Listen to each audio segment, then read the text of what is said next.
बिस्मिल्लाहिर्रहमानिर्रहीम। अस्सलाम वालेकुम।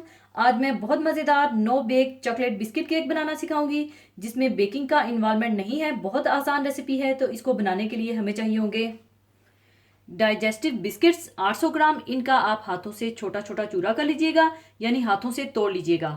और 100 ग्राम या 1 कप दरदरे से कूटे हुए अखरोट, जिन्हें आप ड्राई रोस्ट कर लीजिएगा। और 200 ग्राम चीनी या 1 कप चीनी और 150 ग्राम मक्खन, 60 ग्राम या half cup unsweetened cocoa powder और 120 ग्राम कुकिंग चॉकलेट चाहिए होगी। और 240 मिलीलीटर पानी और हाफ कप या 120 ग्राम फुल फैट व्हिपिंग क्रीम और 1 टीस्पून वनीला एसेंस चाहिए होगा। और थोड़े से अखरोट, जिन्हें आप ड्राई रोस्ट कर लीजिएगा, गार्निशिंग के लिए चाहिए होंगे। सबसे पहले आप डाइजेस्टिव बिस्किट्स में ये ड्राई रोस्ट हुए अखरोट डालकर मिला लीजिए।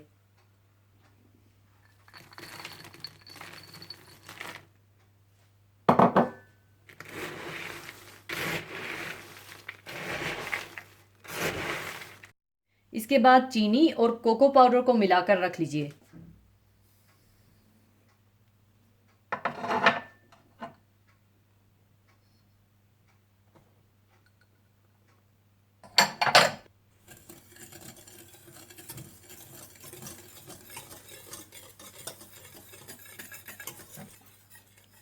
और फिर इसमें थोड़ा थोड़ा करके पानी मिला लीजिए।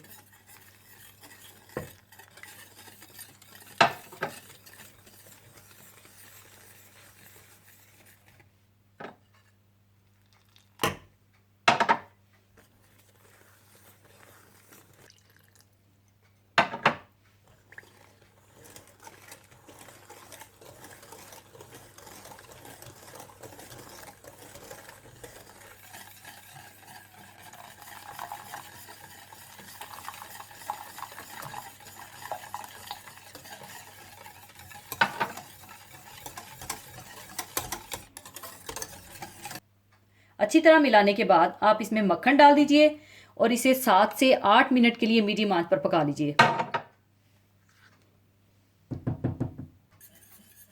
7 से 8 मिनट बॉईल करने के बाद आप इसे चूल्हे से उतार लीजिए और 10 से 15 मिनट के लिए थोड़ा ठंडा होने के लिए छोड़ दीजिए।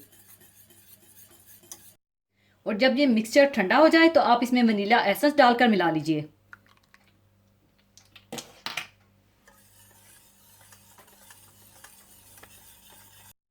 और फिर मिक्सचर को आप इन बिस्किट्स में अच्छी तरह से मिला लीजिए।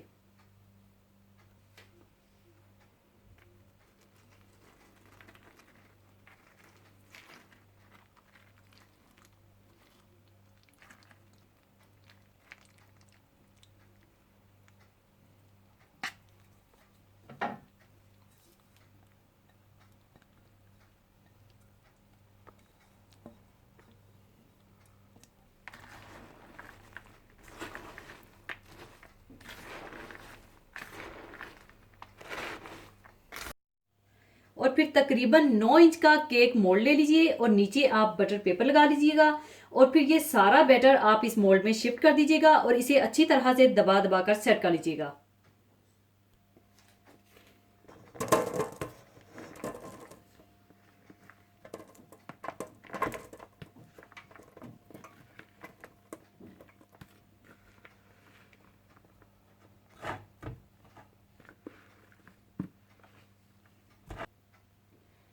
और इसको आप इस तरह से अच्छी तरह दबा दबा कर सेट कर लें।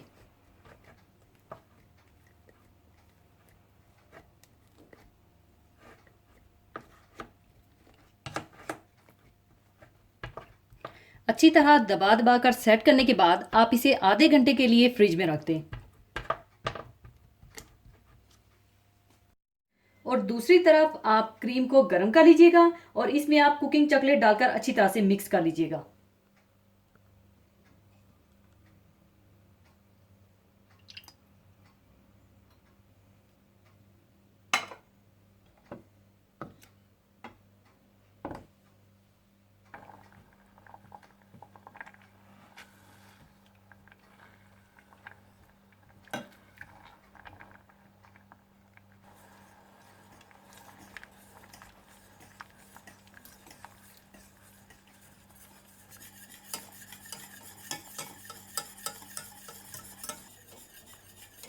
केक को आधा घंटा फ्रिज में रखने के बाद आप इस मिक्सचर को केक के ऊपर डाल दीजिएगा।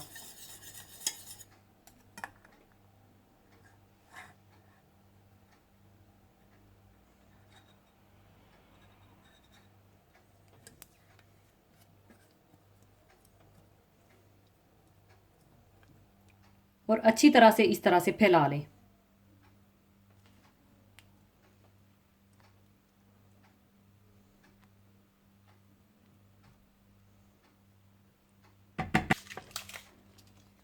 और इस तरह से आप इसे सेट कर लें।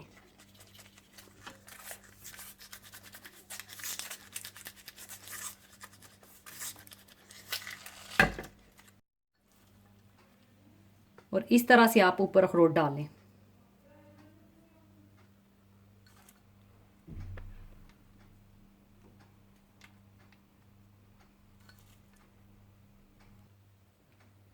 और अब आप इसे 3 से 4 घंटे के लिए फ्रिज में रख दीजिए। लीजिए, 3 से 4 घंटे फ्रिज में रखने के बाद चॉकलेट बिस्किट केक तैयार है। अब इसे मैं दूसरे बर्तन में शिफ्ट कर लूंगी।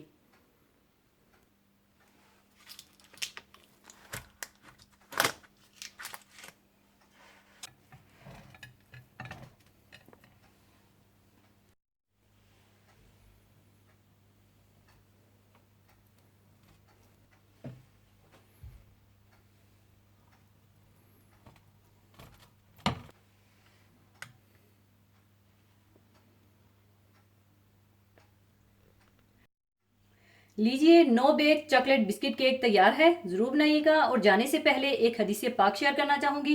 हदीस पाक इस तरह से है। हज़रत अबू हुरैरा रज़ी अल्लाह ताला अन्हो से रवायत है कि रसूलुल्लाह सल्लल्लाहु अलैहि वसल्लम ने इरशाद फरमाया कि सूदखोरी के 70 हिस्से हैं। इनमें से अदना और मामूली ऐसा है जैसा कि अपनी माँ के साथ जिना करना। सूद रूह ईमानी के लिए इंतहाई मुज़िर और कातिल शय है। सूद ही वो गुनाह है जिसके बारे में कुरान पाक में है कि जो लोग इससे बाज ना आएंगे उनके खिलाफ अल्लाह और उसके रसूल सल्लल्लाहु अलैहि वसल्लम की तरफ से ऐलान जंग है।